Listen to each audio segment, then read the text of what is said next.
La prophétie, livre 3, l'esprit léopard.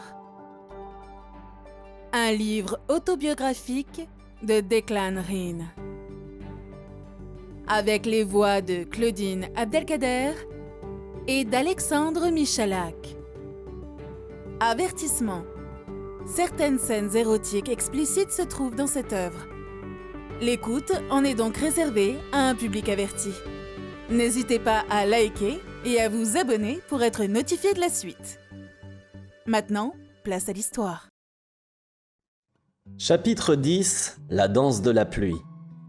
Michel nous a installés dans le grand salon de l'hôtel, un espace ouvert sur 3 côtés, à l'autre extrémité du bâtiment. Il donne de plein pied sur la terrasse aménagée en de petits coins détente, avec table basse, fauteuil et canapé de bambou, recouvert de coussins en bogolant. La pièce proprement dite peut être isolée de la terrasse par le même genre de persiennes accordéon, en iroko massif, que celle de la suite du Grand Koudou. Elles permettent de fermer pour la nuit ou d'isoler le salon par mauvais temps ou par trop forte chaleur. Le bar derrière lequel officie un jeune Tchadien en chemise blanche et gilet noir occupe la presque totalité du mur du fond. En bout du comptoir, un changeur de CD diffuse une musique d'ambiance, mêlant guitare et piano. Michel nous a conviés à une dégustation thé, dont il est un grand amateur. Grâce à certaines relations dont il fait mystère, il se targue d'en importer quelques variétés rares. Nathalie repose sa tasse.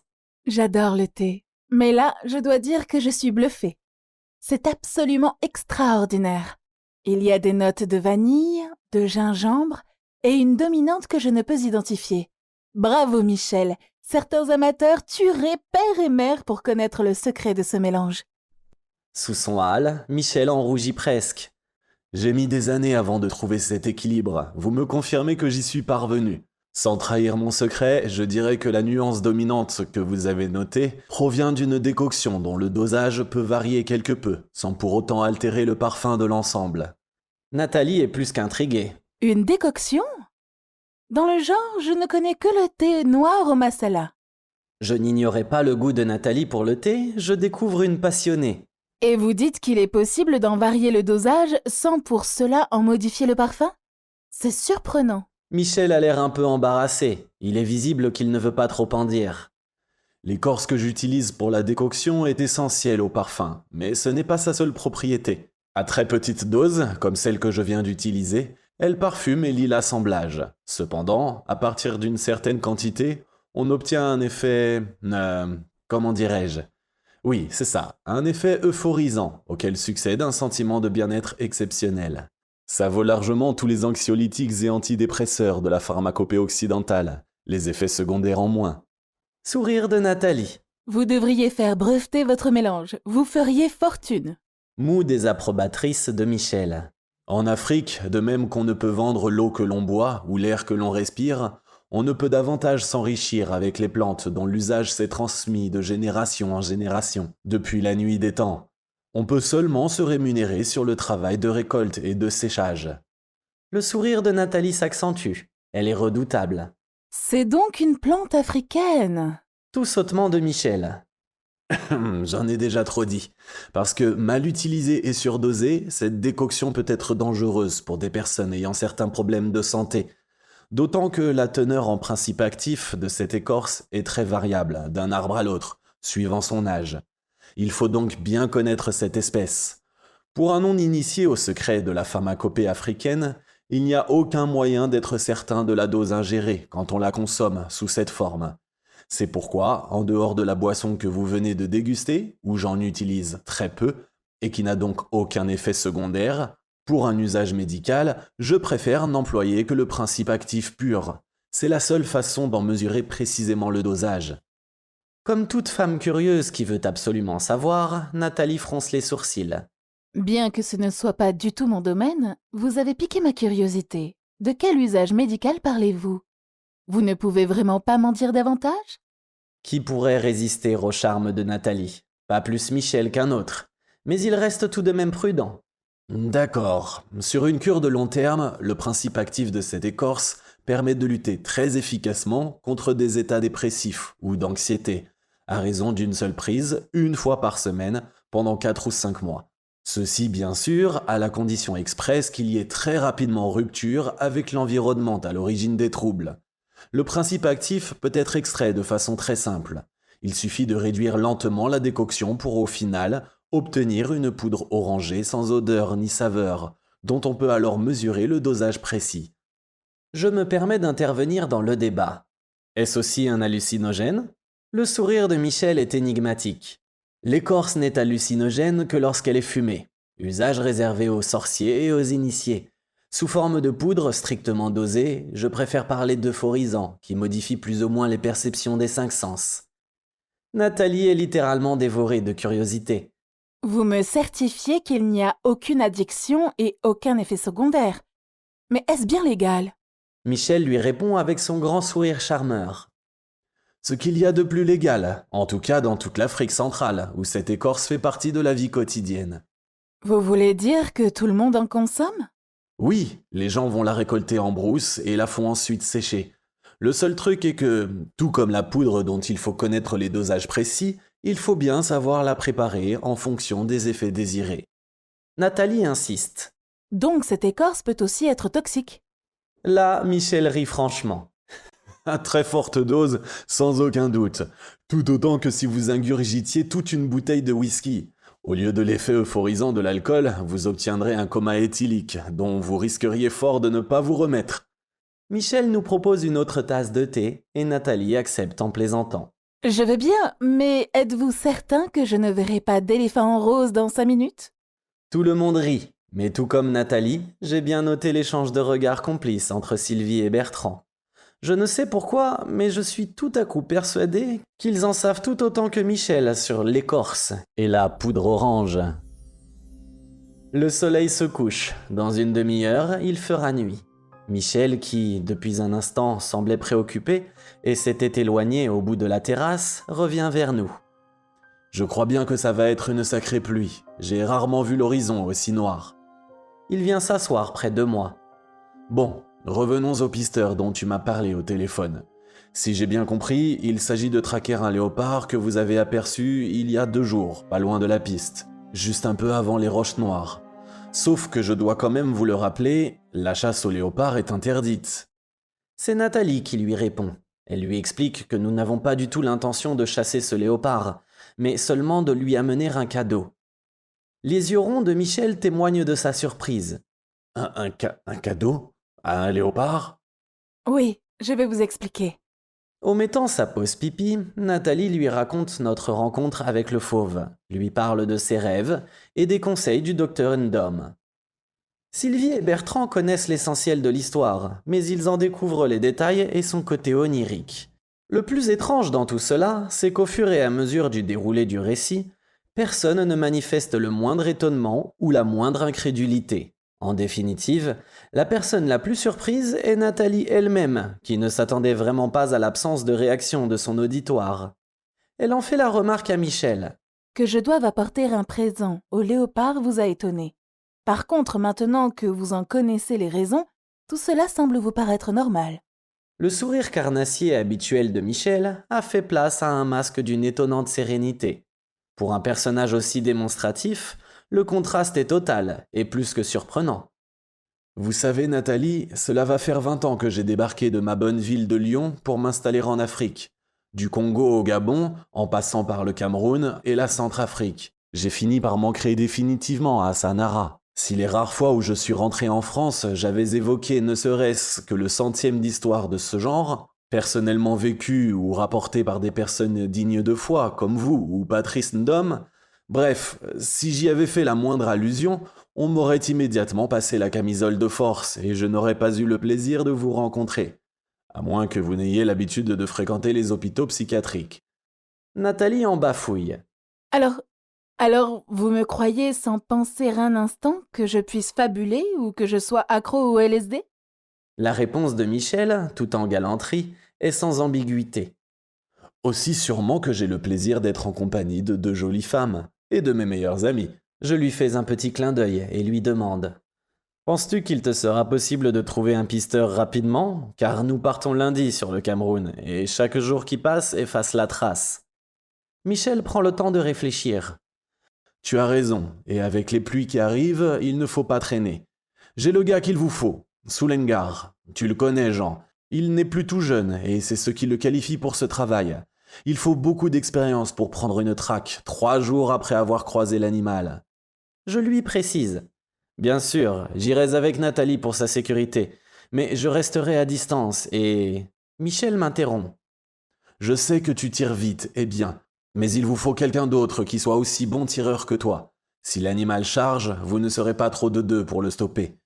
Vous devriez prendre Bertrand avec vous. Je me tourne vers Bertrand, qui ne réfléchit pas longtemps. C'est ok, seulement ce ne sera possible qu'après-demain, le temps de m'organiser. Et puis, il y a un autre problème, je n'ai qu'un fusil. Michel me donne une tape sur l'épaule. Pour n'importe qui d'autre, je ne le ferai pas. Je te passerai ma 68S. Avec ça, tu stoppes la charge d'un buffle. Mais fais gaffe, elle cogne. Pour le reste, vous verrez avec Soulengar. Il a comme une hésitation et me fixe avec un air sérieux qui ne lui est pas habituel. Si tu dois tirer, Jean, tire pour tuer. Parce que si tu m'estropiais une bête comme ça, je t'en voudrais vraiment.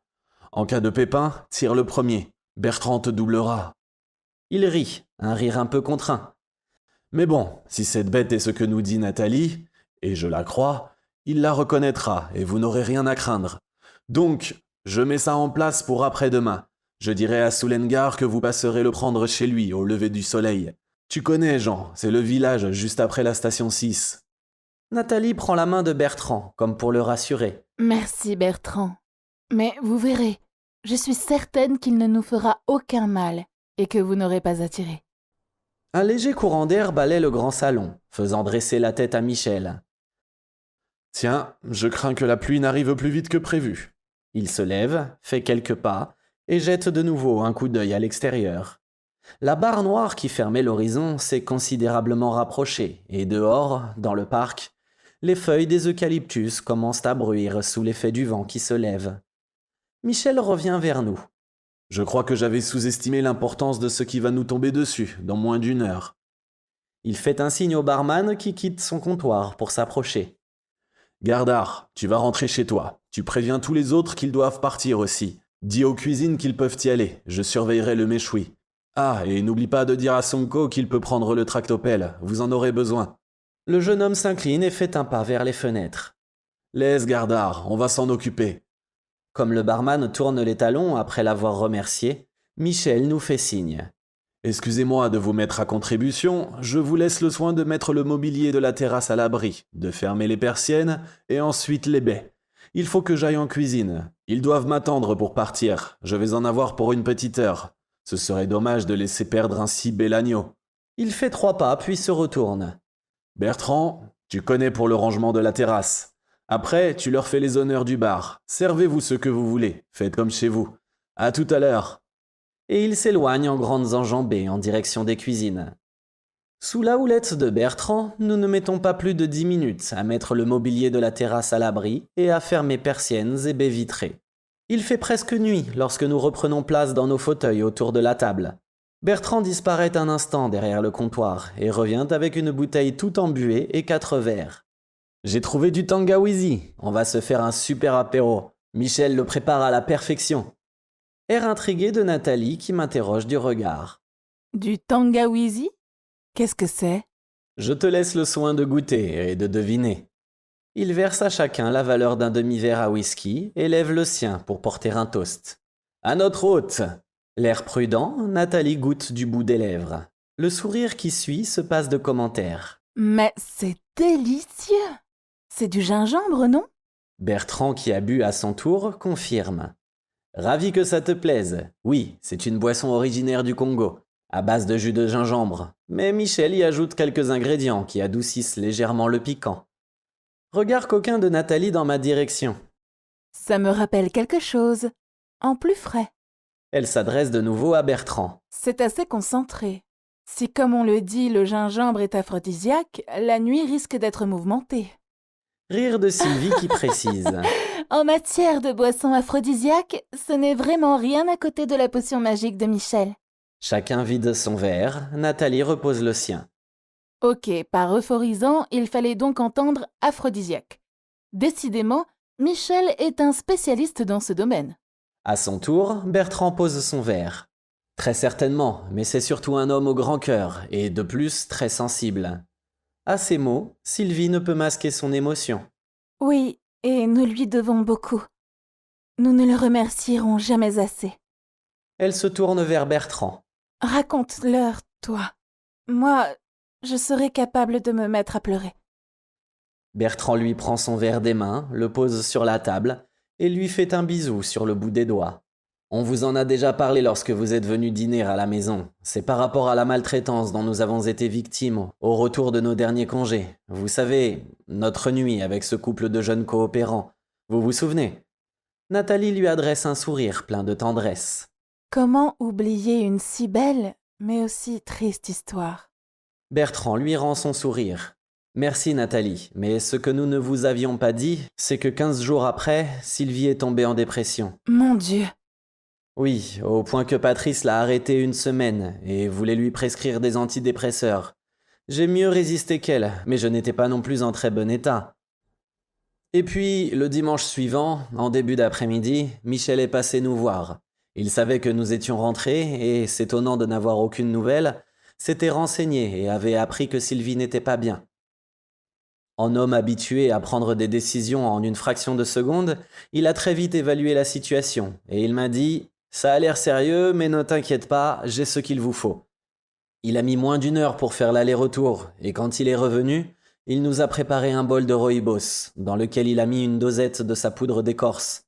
Avant que nous buvions, il nous a expliqué que nous irions beaucoup mieux le soir même, mais que le petit inconvénient de cette boisson était que 30 minutes environ après l'avoir bu, nous nous sentirions très euphoriques et que nous éprouverions des pulsions sexuelles très fortes.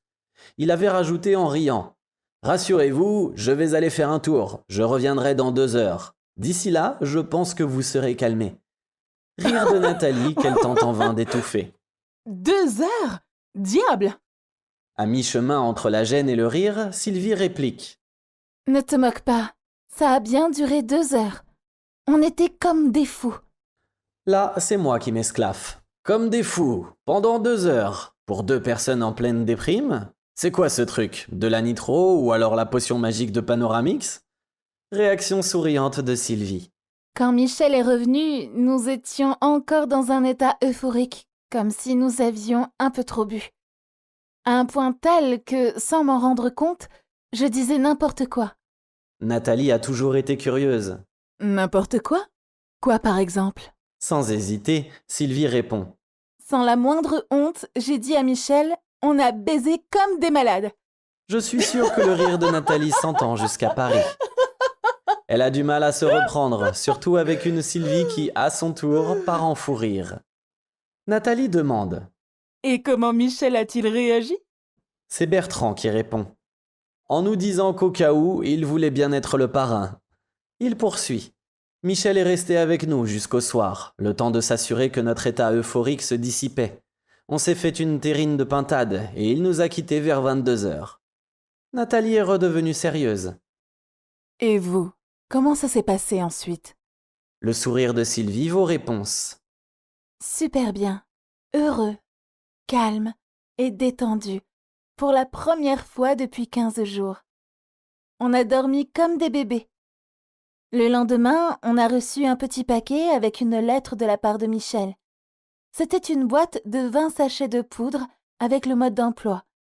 Il nous recommandait d'en reprendre 3 jours plus tard et ensuite 1 fois par semaine, en nous ménageant chaque fois 2 heures d'intimité. La précision de Sylvie fait rire tout le monde. La rémanence de ce produit est absolument remarquable. On en prend tous les samedis et l'on est super bien pendant toute la semaine. Patrice, à qui nous en avions parlé, nous avait conseillé de continuer jusqu'à notre retour en France, jusqu'à ce que nous quittions cet environnement délétère. Plus tard, lors d'une de ces visites, Michel nous a apporté 3 autres boîtes, de quoi faire doubler la population d'Antibes en 9 mois. Si vous en voulez, je vous en donnerai une avant votre départ.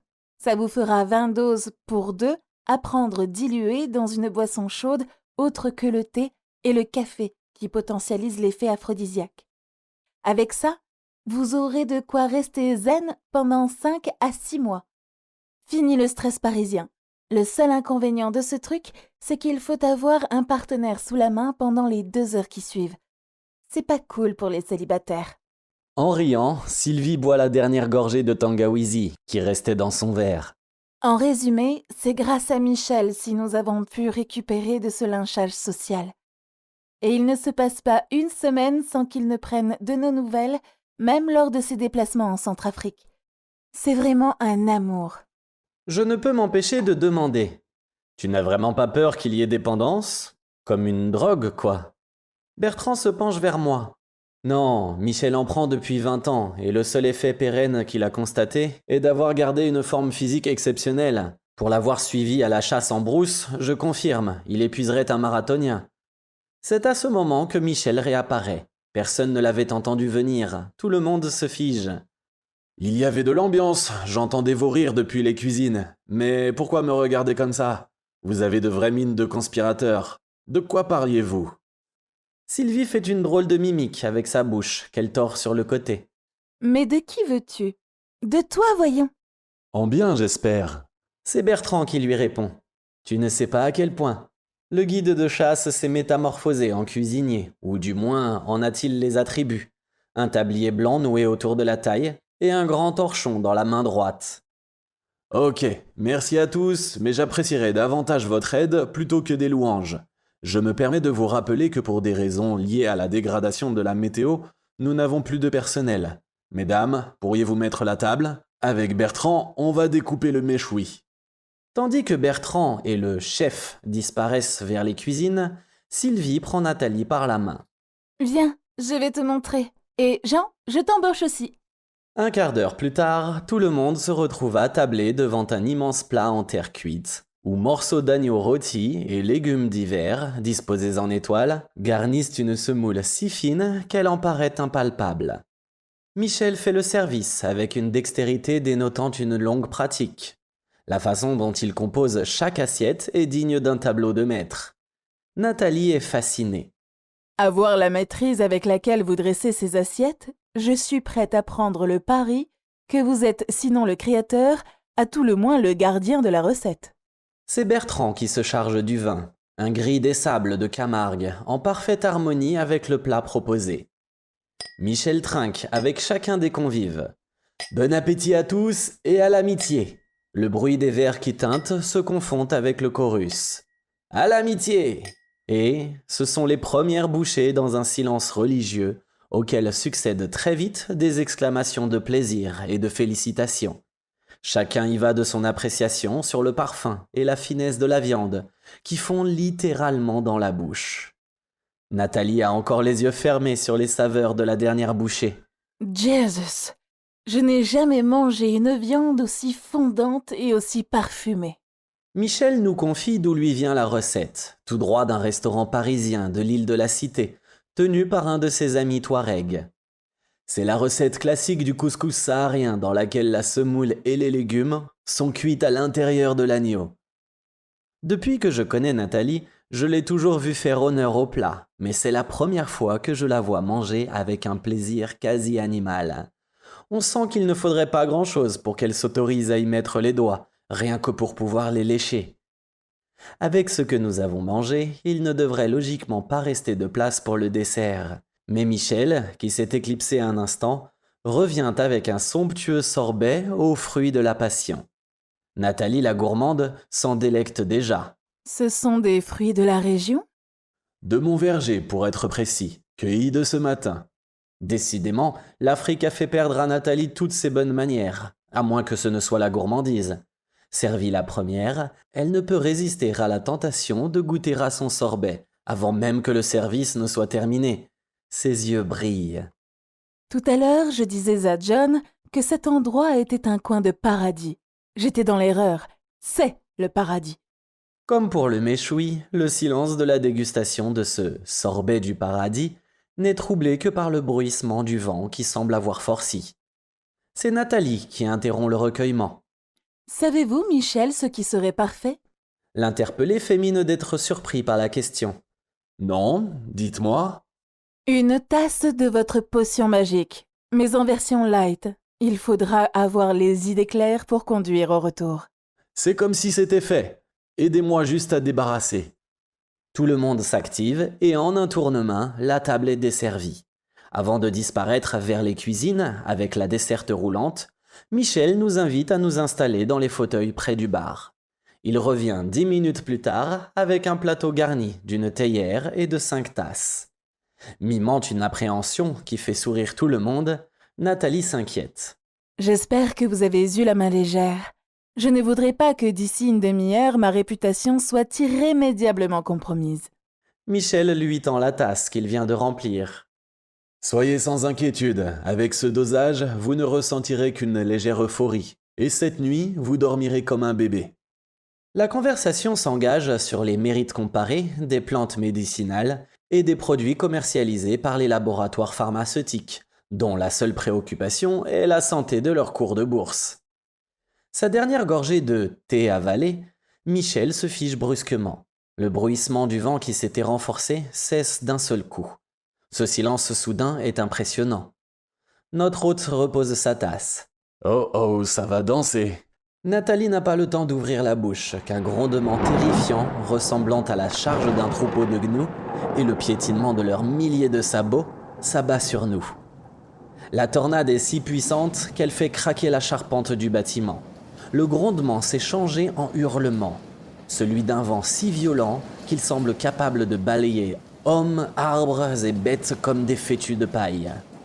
Il est certain que sans la protection des épais volets, la pression de la masse d'air en furie aurait fait exploser les baies vitrées. Les deux femmes ont pâli et, à l'exception de Michel qui en apparence reste de marbre, Bertrand et moi n'en menons pas large. Je suis presque obligé de crier pour me faire entendre. « C'est la fin du monde !» Avec la même soudaineté qu'il s'était levé, le vent cesse et le vacarme avec lui. Le reste de ma phrase emplit bruyamment le silence. « Ou quoi ?» Le sourire rassurant, Michel se lève.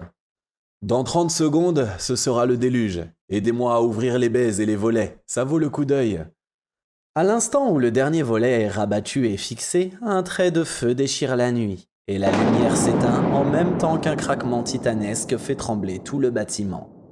Dans le noir total qui nous enveloppe, je sens la main de Nathalie chercher fiévreusement la mienne.